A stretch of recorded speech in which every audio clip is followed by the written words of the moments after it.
मंडळी, काही महिन्यांपूर्वी झालेल्या लोकसभा निवडणुकीत राज्यातील सत्ताधारी महायुतीला विदर्भामध्ये सपाटून मार खावा लागला होता. अनेक मतदारसंघांमध्ये महायुतीचे बडे बडे उमेदवार पराभूत झाले होते. मात्र विदर्भातील 3 मतदारसंघांनी साथ देत महायुतीची प्रतिष्ठा राखली होती. हे 3 मतदारसंघ म्हणजे नागपूर, अकोला आणि बुलढाणा. पैकी नागपूरमध्ये नितीन गडकरी यांची लोकप्रियता आणि भाजपच्या संघटनात्मक बळावर भाजपा विजयी झाला होता. तर अकोला आणि बुलढाण्यात विरोधी उमेदवारांमध्ये झालेलं मतविभाजन निर्णायक ठरलं होतं. पैकी बुलढाण्यामधून शिवसेना शिंदे गटाचे प्रतापराव जाधव हे निसटत्या फरकाने विजय मिळवण्यात यशस्वी ठरले होते. मात्र लोकसभेच्या निवडणुकीत विजय मिळवला असला तरी काही दिवसांवर आलेल्या विधानसभा निवडणुकीत महायुतीला बुलढाणा जिल्ह्यामध्ये कडव्या आव्हानाचा सामना करावा लागण्याची शक्यता आहे. तर विरोधी पक्षातील महाविकास आघाडीतील घटक पक्षांचीही विरोधी पक्षांमधील मतविभाजन टाळून आव्हान उभं करताना कसोटी लागणार आहे.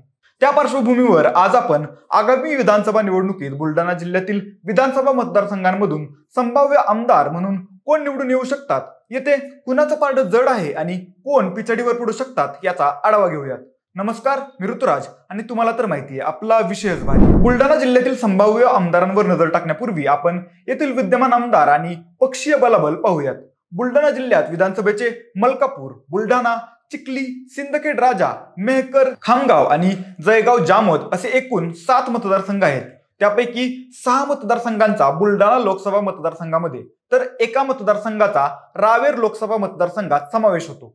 बुलढाणा जिल्ह्यातील 7 विधानसभा मतदारसंघांपैकी चिखली, खामगाव आणि जळगाव जामोद विधानसभा मतदारसंघात भाजपचे, बुलढाणा आणि मेहकर मध्ये शिवसेना शिंदे गटाचे, तर सिंदखेड राजा येथे राष्ट्रवादी काँग्रेस अजित पवार गटाचे आणि मलकापूरमध्ये काँग्रेसचे आमदार आहेत.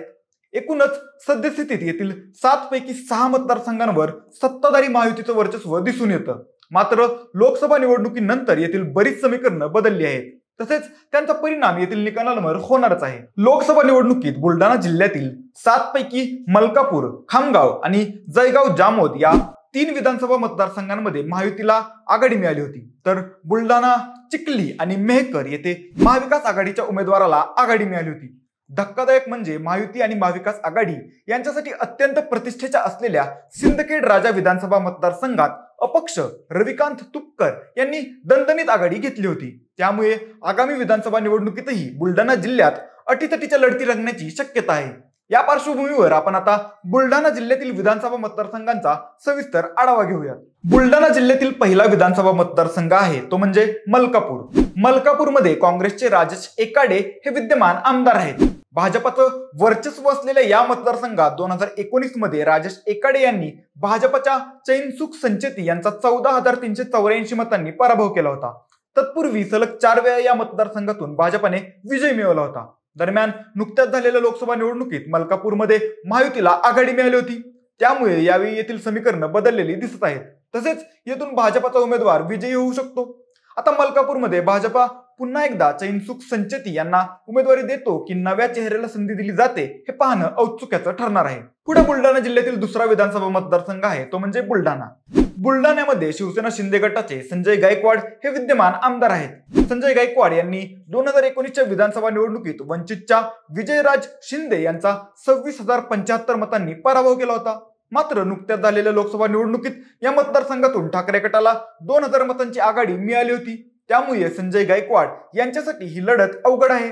महायुतीमध्ये हा मतदारसंघ शिवसेना शिंदे गटाला सुटण्याची शक्यता अधिक आहे. तसेच येथून संजय गायकवाड यांनाच शिंदे गट उमेदवारी देऊ शकतो. तर महाविकास आघाडीकडून ही जागा शिवसेना ठाकरे गटाला दिली जाऊ शकते. ठाकरे गटाकडून येथे संजय गायकवाड यांच्या विरोधात तितकाच तगडा उमेदवार उतरवला जाऊ शकतो. पण इथली विजयाची गणितं अजून स्पष्ट नाहीत. त्यानंतर बुलढाणा जिल्ह्यामधील तिसरा विधानसभा मतदारसंघ आहे तो म्हणजे चिखली. चिखलीमध्ये भाजपच्या श्वेता महाले या विद्यमान आमदार आहेत. श्वेता महाले यांनी 2019च्या विधानसभा निवडणुकीत काँग्रेसच्या राहुल बोंद्रे यांचा 6,810 मतांनी पराभव केला होता. मात्र नुकत्याच झालेल्या लोकसभा निवडणुकीत चिखलीमधून महाविकास आघाडीला 12,000 मतांची आघाडी मिळाली होती. त्यामुळे या मतदारसंघात सध्या भाजपा डेंजर झोन मध्ये आहे. येथे भाजपाकडून श्वेता महाले या पुन्हा रिंगणात असतील तर महाविकास आघाडीकडून इथे काँग्रेस उमेदवार देईल अशी शक्यता आहे. सद्यस्थितीत भाजपासाठी हा मतदारसंघ कठीण असून येथून श्वेता महाले यांचा पराभव होण्याची चिन्हे दिसत आहेत. तसंच बुलढाणा जिल्ह्यातील चौथा विधानसभा मतदारसंघ आहे तो म्हणजे सिंदखेड राजा. सिंदखेड राजा मतदारसंघामध्ये राजेंद्र शिंगणे हे विद्यमान आमदार आहेत. सध्या अजित पवार गटात असलेल्या राजेंद्र शिंगणे यांनी 2019च्या निवडणुकीत शिवसेनेच्या शशिकांत खेडेकर यांचा 8,938 मतांनी पराभव केला होता. मात्र नुकत्याच झालेल्या लोकसभा निवडणुकीत सिंदखेड राजा येथून रविकांत तुपकर यांना आघाडी मिळाली होती. त्यामुळे विधानसभा निवडणुकीत तुपकर इथून लढले तर धक्कादायक निकाल लागू शकतो. तसेच रविकांत तुपकर हे जायंट किलर ठरून विजयी होऊ शकतात. पुढे बुलढाणा जिल्ह्यातील 5वा विधानसभा मतदारसंघ आहे तो म्हणजे मेहकर. मेहकरमध्ये शिवसेना शिंदे गटाचे संजय रायमुलकर हे विद्यमान आमदार आहेत. संजय रायमुलकर यांनी 2019च्या निवडणुकीत अनुसूचित जातींसाठी आरक्षित असलेल्या मेहकरमधून 62,202 मतांनी विजय मिळवला होता. मात्र नुकत्याच झालेल्या लोकसभा निवडणुकीत या मतदारसंघातून शिंदे गट मोठ्या फरकाने पिछाडीवर पडला होता. मेहकरमध्ये लोकसभा निवडणुकीत ठाकरे गटाला निसटती आघाडी मिळाली होती. त्यामुळे येथे ठाकरे गट मुख्य लढतीत असेल तर तुपकर यांनी आपला उमेदवार दिल्यास येथे या दोघांमध्ये अटीतटीची लढत होईल अशी शक्यता सध्या दिसत आहे. त्यानंतर बुलढाणा जिल्ह्यातील 6वा विधानसभा मतदारसंघ आहे तो म्हणजे खामगाव. खामगावमध्ये भाजपचे आकाश फुंडकर हे विद्यमान आमदार आहेत. आकाश फुंडकर यांनी खामगाव मधून सलग 2 वेळा विजय मिळवलेला आहे. 2019 मध्ये आकाश फुंडकर हे खामगाव मधून 16,968 मतांनी निवडून आले होते. तर नुकत्याच झालेल्या लोकसभा निवडणुकीत खामगाव मधून महायुतीच्या उमेदवाराला जवळपास 20,000 मतांची आघाडी मिळाली होती. त्यामुळे सद्यस्थितीत भाजपासाठी हा मतदारसंघ सुरक्षित आहे. तसेच इथून आकाश फुंडकर हे विजयाची हॅट्रिक नोंदवतील याची शक्यता अधिक आहे. बुलढाणा जिल्ह्यातील 7वा आणि शेवटचा विधानसभा मतदारसंघ आहे तो म्हणजे जळगाव जामोद. भाजपाचे संजय कुटे हे येथील विद्यमान आमदार आहेत. कुटे यांनी या मतदारसंघातून सलग 3 वेळा विजय मिळवलेला आहे. 2019 मध्ये संजय कुटे यांनी येथून काँग्रेसच्या स्वाती वाकेकर यांना 35,231 मतांनी पराभूत केलं होतं. तर नुकत्याच झालेल्या लोकसभा निवडणुकीत जळगाव जामोद मधून मिळालेली 14,000 मतांची आघाडी महायुतीचे उमेदवार प्रतापराव जाधव यांच्या विजयात महत्वाची ठरली होती. एकूणच बुलढाण्यामधील सद्यस्थिती पाहता 1-2 अपवाद वगळता येथील विधानसभा मतदारसंघांमध्ये अटीतटीच्या लढती होण्याची शक्यता आहे. मागच्या वेळी बुलढाण्यामध्ये भाजपा आणि महायुतीनं वर्चस्व राखलं होतं. मात्र यावेळी येथील चित्र बदलण्याची शक्यता आहे. तसेच काही मतदारसंघात भाजपा आणि महायुतीला धक्का बसेल असं चित्र दिसत आहे.